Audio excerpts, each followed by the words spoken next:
Yep, okay. Oh, God. What's going on, everybody? Let's make a video and talk about the WR450. This bike right here. I know it's been asked a lot, and I'm sorry for the delay. I was just trying to get some shit fixed on it. Like this thing right here, look at this. I wanted to make just, I don't know. I recently purchased this thing, of course, as many of you know. It is a 2013 WR450 with a lot of stuff on it. I bought it from a guy who, this is an $8,000 bike. It looks like he took the bike, an $8,000 bike, probably put about $12,000 total into it, and then sold it.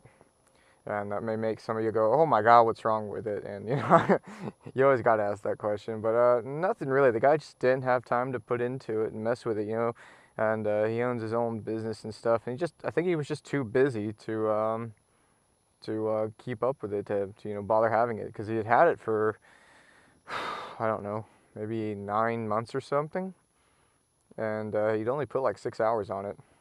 So it's pretty new, Let's see where to start. I'll try to go along with how I got it and then what I've done to it since. Let's see, where should we start? I'll start down here, I guess. Oh, the wheels. He put a set of Warp 9 rims on it, and so it's probably the whole. I'm sure they came fully built. A Warp 9 rim, front rear. He's got these. He put these Continental attacks on them, SMs. Seem to be holding up pretty good. I mean, I got the rear all bubbled up right now, but that was just from a track day. But they've been holding up pretty good, surprisingly. I probably got close to 1,000 miles on this now, and they're not gone. Because I had Continental Conforce, I believe they're called, before, and they didn't last barely over 1,000 miles. But it's got a little wave rotor on the rear. I think the Warp 9, a lot of the kits come with it. Because it's got a rear wave rotor on it, which I got to assume is aftermarket, and there's no real use for one of those, but it's got a front one. This isn't a floating disc. It's one of the cheaper ways to have a big brake kit, and I think it's like a 310 or 300 millimeter. I know it's not the big 320 like on my DRZ. I prefer that. That's fine, because with the 320 you can't get the caliber out, so you gotta like unbolt the rotor and drop the rotor on the rim. It's such a pain in the ass. So he put the Warp 9 big brake kit on it, or it came with a big brake kit, I guess. Rims. I'm pretty sure it came with a set of sprockets and chain. I think a lot of them do, but it was I've already replaced that rear sprocket, chain, and front sprocket, because it was an aluminum rear sprocket with a motocross chain, and within a few hundred miles they were trashed. Those are just no good on the street. The guy put a SuperMoto fender on it, some hand guards, this bit right here, it's got the horn. The turn signals, there's no turn signals on, so this doesn't do anything, but it's got, low beam, high beam on it. He hadn't hooked this up yet. This came with the bike, but it wasn't hooked up yet. It just had a non-working dash on it. You guys may remember in some of the videos I had like a Garmin GPS right here, but I took that off because it's not waterproof. That's a car GPS. That would be no good in the rain. He did put this big, like 3-gallon IMS tank on it, which I'm really glad. It's a good mod. Well, there's a doggy. SAA put a high beam, low beam bulb in it, and then the rear light here, that's just a factory rear light.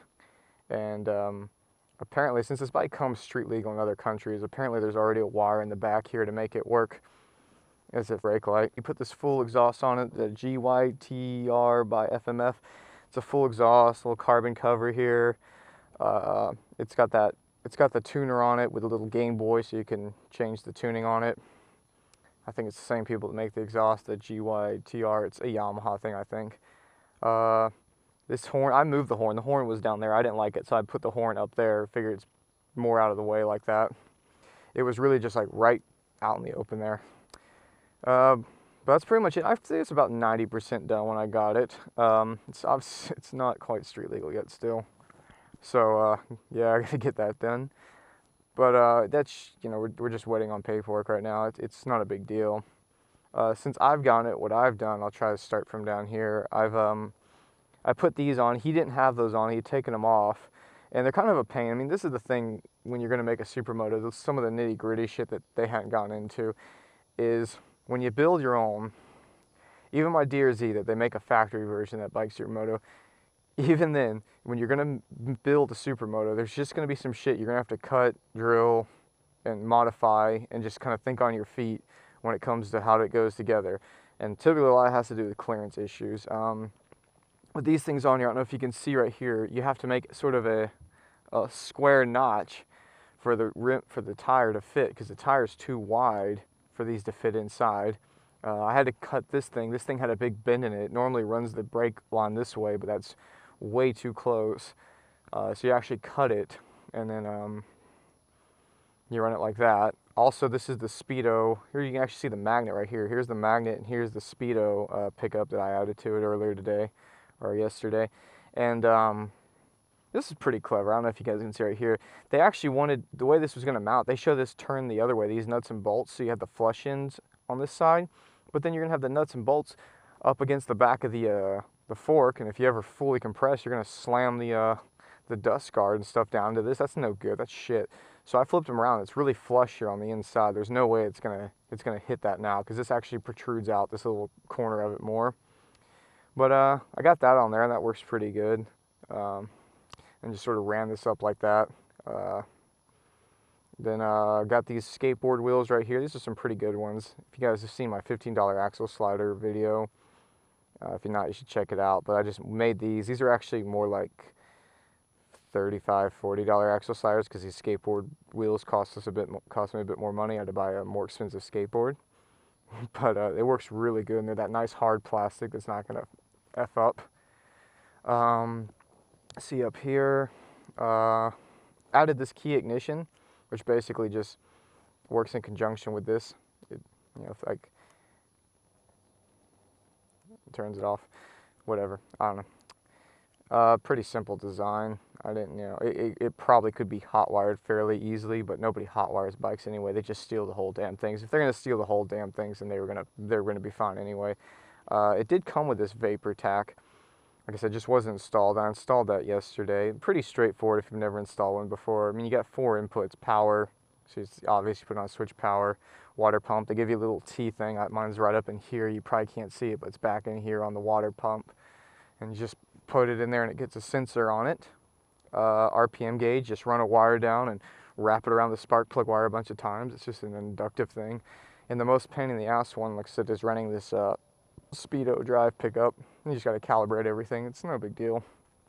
I thought it was going to be a pain in the ass, but it's pretty straightforward. Obviously installed a badass rear-facing camera. Oh yeah, down here I put a, so I think I'm running like a 14, I don't fucking know, like 44 or something. I don't know, Oscar Alvin. I actually bought this chain sprockets from him. This chain guide is actually made for a YZ. You can see how it's got these chain blocks on it. It came with it too, uninstalled, and probably because they were like, oh, it goes to a YZ, not a WR. But you can modify just a little bit with a grinder. There's a big, like, weird hump factory on it. It was going through here. I guess the swing arm's got a different shape to it. I think the swing arm goes like that. So you just gotta, like, grind off this big hunk of plastic, and it's good to go. Rear peg sliders, actually, and then Armenian made these. Big shout to him. 2 little bolts. He made this himself, and this is just like that material that you make sliders out of. So I got little peg sliders there. And it's been pretty solid. Like I said, you know, I paid $8 grand for it, and I'm gonna do it as a tax write-off. But I'm happy with it, man. Straight up, it's a hell of a bike compared to the DRZ 400. Just so much easier, lighter. It's super lightweight. That's probably the most noticeable thing, and the power is just really good and strong, and it's fuel injected, so no issues. Just fires up and goes. All right then, just wanted to make that video. Later. You use some of those. The whatever, man. Make this quick. I don't think that's a frequency. I think that's money. Big Mac. Well, 36 pounds per minute. That's pretty respectable. Getting turned on right now?